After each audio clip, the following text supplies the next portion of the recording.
We are back looking at the app. What I wanted to show was how this could be used as the basis of different projects. These would be the categories.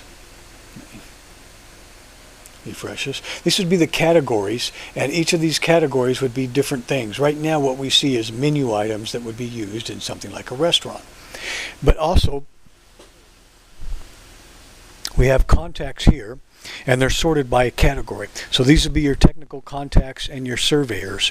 These surveyors, I'll bring up one of these and bring up as an edit. This is the screen I showed you where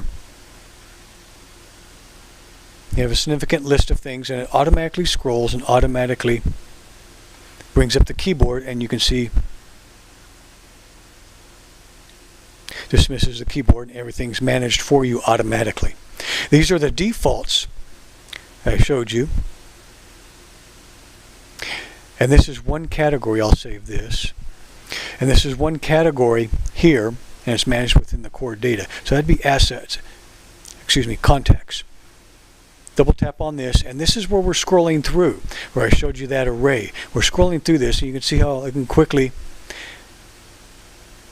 with a double tap, go into different ones. Here's an actual system report. This shows how many different feed sources you have active, how many items are in the cache bucket, how many sections and how many cells. The sections would be over here, and you can actively scroll this, and the cells would be the individual cells.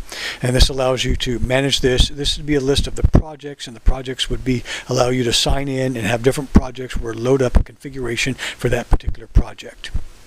So this again is a static view controller that's actually the same code.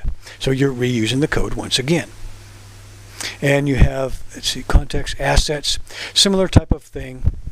Let's see, feed sources, multiple contacts here. And these actually show how you can have a rating on there, and you can have a customized cell on this. And once again, this has over here, you can edit, you can see it handles shorter screens, all in the same code. And so you can save that and go over here,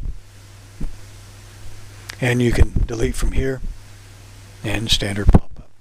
And so this slides back over. You can change this. Let's see if this will work. Right now, let's see if we can scroll this. Okay, CNN top stories right here. These are actually news feeds, but multiple things can be done on there. So I go over here, and let's see if I can get one of these I know.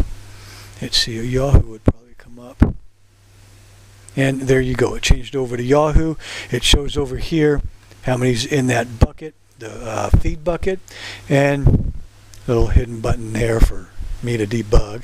And it scrolls here, and these can be set up on a timer. These can be filtered out for the type of news feed you would like to have. And you can see it scrolls through the news feeds. And this can be the picture editor. This again is the same thing with the big header here. Go through here, you can see how fast.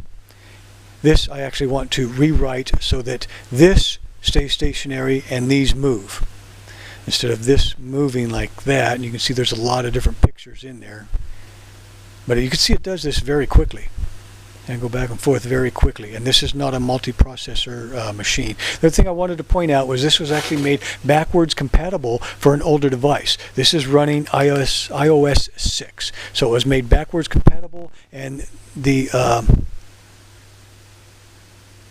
review had to be done specifically for that. I had to modify the code that for this in order to get not only this and this to work together, but for this to work with iOS 6, which was just a couple lines of code actually. And so that makes it backwards compatible and handles a number of different devices. You can see how this is all loaded up in arrays, and even on a slower, older single processor machine actually works pretty fast. A lot of code reuse on there. So that's some of the features of that. This same thing would be used for project management, where if you're on a site, this could be one group of people here, and these would be the equipment that you would be defining. And this would be loaded up from the contact. And so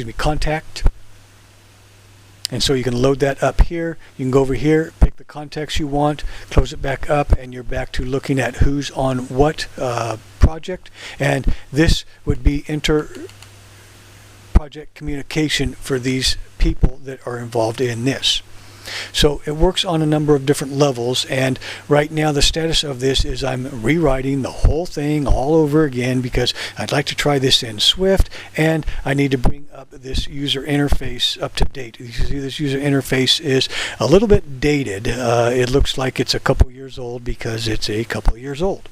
So that's the program. It shows that it's not just an ordinary tutorial, and it shows I've got tons and tons of code in here to look at, that the code has been modified. It shows it's not just drag and drop type programming, and it shows communication in between different elements. So you have inside the different view controllers and user configurations and so on.